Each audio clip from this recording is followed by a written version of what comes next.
Hello everyone, welcome to ACPPSC। मेरा नाम वंदना सिंह है। इस वीडियो में हम prelims 2020 test series and current affair course start करने वाले हैं। ये बैच जो है 1 जून से स्टार्ट होगा। आप इस नंबर पे व्हाट्सएप करके रजिस्ट्रेशन करा सकते हैं। Question number 1, match list with list 2। तो लिस्ट 1 को आपको लिस्ट 2 में से मैच करना है। लिस्ट 1 में कुछ प्लांट्स गिवन है और लिस्ट 2 में कुछ नेचुरल वेजिटेशन टाइप गिवन है, तो इसको आपको मैच करना है। तो इसका आंसर है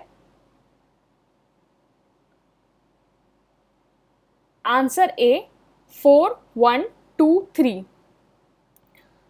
तो जो इबोनी है वो ट्रॉपिकल एवरग्रीन है और स्पेसिफिकली देखा जाए तो ट्रॉपिकल वेट एवरग्रीन। शीशम tropical moist deciduous and walnut Himalaya moist temperate और बिर्च एल्पाइन वेजिटेशन। तो क्वेश्चन नंबर 1 का आंसर हो गया ए 4, 1, 2, 3। Question number 2, which of the following is the pattern circulation around a low pressure area in the northern hemisphere? तो northern hemisphere के low pressure area में जो circulation होती है उसका पैटर्न क्या होता है? तो इसका आंसर है answer C counter clockwise and towards from the centre. तो जो लो प्रेशर एरिया होता है उसका जो सर्कुलेशन होता है नदर्न हेमिस्फेयर में वो काउंटर क्लॉकवाइज होता है, मतलब एंटी क्लॉकवाइज, और जो सदर्न हेमिस्फेयर में होता है वो होता है क्लॉकवाइज। क्वेश्चन नंबर 2 का आंसर हो गया C counter clockwise and towards from the centre. Question number 3, match list 1 with list 2। तो यहाँ आपको लिस्ट 1 में कुछ जियोलॉजिकल टाइम स्केल्स गिवन है एंड लिस्ट 2 में उनकी लाइफ फॉर्म्स गिवन है। आपको इसको मैच करना है। तो इसका आंसर है आंसर बी 2, 4, 1, 3। तो पेलिस्टोसिन जो है उसमें ह्यूमन जीनस जो है वो इवॉल्व हुआ था, और पेलियोसिन में फ्रॉग्स, पर्मियन में मैमल्स, और ये जो पर्मियन है बेसिकली जो है वो पैलियोजोइक एरा से बिलोंग करता है, और कैम्ब्रियन में इन्वर्टेब्रेट्स। तो क्वेश्चन नंबर 3 का आंसर हो गया B 2, 4, 1, 3। Question number 4, match list 1। List 1 में कुछ आपको ओशन करंट्स गिवन है विद लिस्ट 2। लिस्ट 2 में ये कौन से कोस्ट पे हैं ये गिवन है, तो आपको लिस्ट 1 से लिस्ट 2 मैच करनी है। तो इसका आंसर है आंसर बी 2, 4, 1, 3। तो हम्बोल्ट जो है वो चिली और पेरू में है। हम्बोल्ट को जो है हम पेरू करंट भी कहते हैं। नॉर्थ अटलांटिक ड्रिफ्ट जो है यूनाइटेड किंगडम और नॉर्वे। वेनेजुएला जो है वो नाम्बिया एंड एंगोला, और एगुलस जो है वो मोजाम्बिक एंड मेडागास्कर। तो क्वेश्चन नंबर 4 का आंसर हो गया B 2, 4, 1, 3। Question number 5, match list 1। तो लिस्ट 1 में कुछ मिनरल्स गिवन है विद लिस्ट 2। लिस्ट 2 में माइनिंग्स एरिया है, तो इसको आपको मैच करना है। तो इसका आंसर है आंसर बी 1, 4, 2, 3। तो जो ग्रेफाइट है वो बिलारी में पाया जाता है, लेड जावर में, सॉल्ट जो है दिदवाना में, एंड सिल्वर रंपा में। क्वेश्चन नंबर 5 का आंसर हो गया B 1, 4, 2, 3। Question number 6, which of the following reason behind Gujarat being leading producer of soil in India. तो इसमें से कौन सा रीज़न है कि जो गुजरात है वो सॉइल का लीडिंग प्रोड्यूसर है? 1, the long coast line. 2, long duration of hot and dry condition.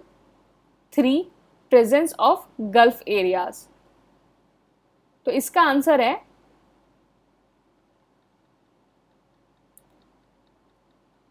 Answer C 1, 2 and 3। तो ये तीनों रीज़न है जिसकी वजह से गुजरात में जो है वो प्रोड्यूसर ऑफ सॉल्ट है। तो पहला जो रीज़न है वो इसकी क्योंकि गुजरात की लॉन्ग कोस्ट लाइन है। दूसरा है कि वहाँ long duration of hot and dry condition रहती है और वहाँ गल्फ एरिया प्रेजेंट है, जैसे गल्फ ऑफ कच्छ हो गया, तो ये गल्फ एरिया जो है वहाँ प्रेजेंट है, तो इसकी वजह से वहाँ लीडिंग प्रोड्यूसर ऑफ सॉल्ट है। तो क्वेश्चन नंबर 6 का आंसर हो गया 1, 2 and 3। Question number 7, which of the following method are suitable for soil conservation in hilly areas. तो इनमें से कौन सा ऐसा मेथड है जो सॉइल कंजर्वेशन के लिए सुटेबल है हिली एरियाज में। तो इसका आंसर है आंसर ए 1 एंड 3। तो टेरिस एंड कंट्रोल जो बंडिंग है और कंट्रोल फ्लोइंग है, ये सॉइल कंजर्वेशन के लिए यूज़फुल है, सुटेबल है हिली एरियाज़ में, शिफ्टिंग कल्टीवेशन नहीं है। तो बेसिकली जो हिली एरियाज़ में जो सॉइल कंजर्व होती है वो इस 3 मेथड से होती है। एक तो कंट्रोल पुलिंग हो गया, इसका मतलब हो गया कितनी जितनी भी कंटूर्स लाइन है उसकी प्लॉगिंग कर देते हैं। टेरिस फार्मिंग में क्या हो गया कि जितने भी हिली एरियाज़ है उन पे जो है स्टेप का कंस्ट्रक्शन कर देते हैं by cutting the rock layer to reduce the flow of rivers. और तीसरा रीज़न हो गया प्लगिंग ऑफ गलीज, और जो गलीज की जो है वो प्लगिंग कर देते हैं जिससे गली इरोजन ना हो पाए। तो क्वेश्चन नंबर 7 का आंसर हो गया ए 1 and 3। Question number 8, which of the following is the example of subsistence farming. तो इसमें से कौन सा जो सब्सिस्टेंस फार्मिंग है उसका एग्जाम्पल है। तो इसका आंसर है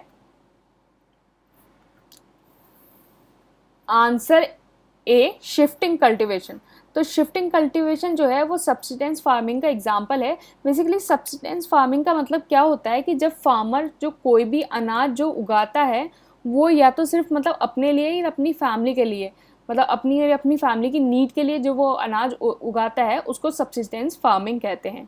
तो क्वेश्चन नंबर 8 का आंसर हो गया A shifting cultivation. Question number 9, a typical black hole is always specified by. तो एक टिपिकल ब्लैक होल कैसे स्पेसिफाइड होता है। तो इसका आंसर है आंसर बी होराइजन। तो बेसिकली जो इवेंट होराइजन है वो एक बाउंड्री है जो डिफाइन करती है कोई भी ऐसा रीजन, जो स्पेस में कोई भी ऐसा रीजन है अराउंड अ ब्लैक होल। तो ये इवेंट होराइजन होता है कि जो डिफाइन करता है कि boundary around a black hole. तो black hole is typically specified by a horizon. तो क्वेश्चन नंबर 9 का आंसर हो गया B. Question number 10, a population dividend refers to. तो पॉपुलेशन डिविडेंड रिफर करता है, इसका आंसर है answer B youthful age structure of population. तो पॉपुलेशन डिविडेंड का मतलब ये होता है कि कोई भी यूथफुल एज स्ट्रक्चर जो होता है पॉपुलेशन का उसको हम पॉपुलेशन डिविडेंड कहते हैं। तो क्वेश्चन नंबर 10 का आंसर हो गया B youthful age structure of population. Question number 11, the landlocked natural harbour along the east coast of India is. तो इसमें ये आपको कुछ ये कुछ हार्बर्स गिवन है, आपको बताना है कि इसमें से कौन सा जो हार्बर है वो लैंडलॉक्ड है। तो इसका आंसर है आंसर ए विशाखापट्टनम। तो विशाखापट्टनम जो है एक लैंडलॉक्ड नेचुरल हार्बर है along the east coast of India. तो क्वेश्चन नंबर 11 का आंसर हो गया A Visakhapatnam. Question number 12, perspiration is maximum when temperature is। perspiration होता है वो मैक्सिमम कब होता है। तो इसका आंसर है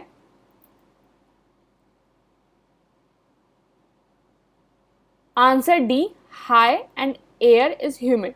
तो जब टेम्परेचर हाई होता है और एयर जब ह्यूमिड होती है तो प्रेस्पिरेशन होता है। तो बेसिकली क्या होता है, जब भी हमारा टेम्परेचर इंक्रीज करता है, जैसे ही टेम्परेचर इंक्रीज करा तो एयर क्या होती है कि जो वाटर मॉलिक्यूल्स को होल्ड करने की जो कैपेसिटी होती है एयर की वो इंक्रीज हो जाती है। और जैसे ही उसकी वाटर मॉलिक्यूल होल्ड करने की कैपेसिटी जैसे ही इंक्रीज हुई उसकी जो रिलेटिव ह्यूमिडिटी है वो डिक्रीज हो जाती है। तो इसलिए वो जो प्रेस्पिरेशन होता है वो मैक्सिमम हो जाता है। क्वेश्चन नंबर 12 का आंसर हो गया D, when the temperature is high and air is humid. Question number 13, consider the following statement ecosystem: 1 taiga, 2 tropical evergreen, 3 tropical deciduous and 4 tundra. तो यहाँ आपको कुछ इकोसिस्टम गिवन है, आपको इनकी डिक्रीजिंग ऑर्डर में लगाना है as per there albedo values. तो इनकी एल्बिडो वैल्यूज़ के अकॉर्डिंग इनको डिक्रीजिंग ऑर्डर में आपको लगाना है। तो इसका आंसर है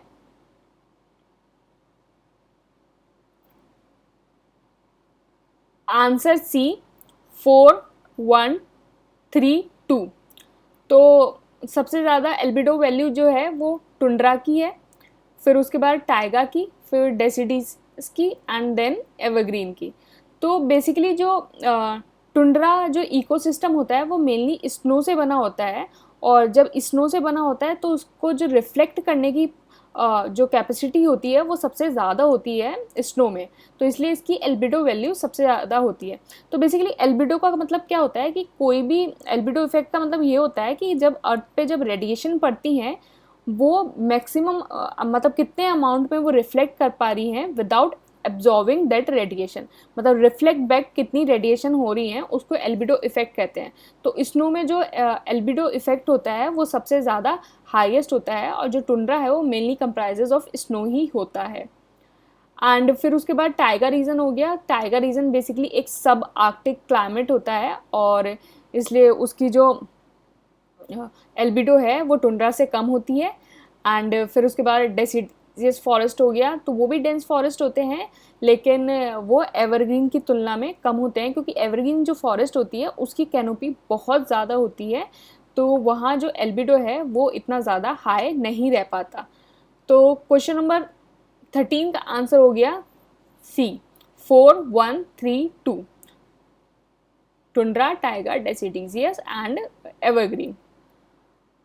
Question number 14, which one of the following region of the world is called bread basket of the world?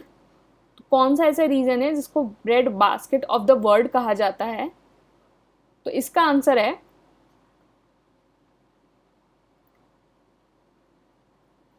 Answer A temperate grassland. तो टेम्परेट ग्रासलैंड एक ऐसा रीजन है जिसको bread basket of the world कहा जाता है। तो बेसिकली कोई भी रीजन को ब्रेड बास्केट तब कहा जाता है कि जब वो रीजन है उसकी जो सॉइल है उसमें बहुत ज़्यादा रिचनेस हो, और उसका जो क्लाइमेट हो वो इतना प्रेफरेबल और इतना एडवांटेज हो जिससे हमारा जो लार्ज क्वांटिटी ऑफ वीट या जो ग्रेन है उसका प्रोडक्शन हो सके। मतलब सॉइल और क्लाइमेट इस तरह से होना चाहिए कि जिस तरह से लार्ज क्वांटिटी ऑफ वीट या जो कोई भी ग्रेन है उसका प्रोडक्शन हो सके, तो वो रीजन जो है bread basket of the world का कहलाता है। तो क्वेश्चन नंबर 14 का आंसर हो गया A temperate grassland. Question number 15, which of the following is an example of mid latitude desert? तो इसमें से कौन सा जो मिड लैटिट्यूड डेजर्ट है उसका एग्जाम्पल है? तो इसका आंसर है आंसर डी पेटागोनिया डेजर्ट।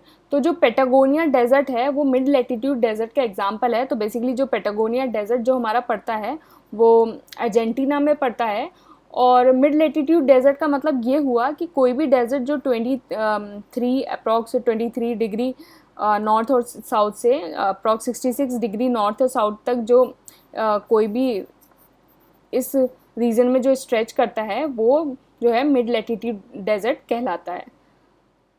तो क्वेश्चन नंबर 15 का आंसर हो गया डी पेटागोनिया डेजर्ट। ये हम टेलीग्राम पे डेली क्विज कंडक्ट कराते हैं, तो आप टेलीग्राम ज्वाइन करके इस डेली क्विज में पार्ट ले सकते हैं, और ये डेली क्विज बिल्कुल फ्री है। Thank you and all the best.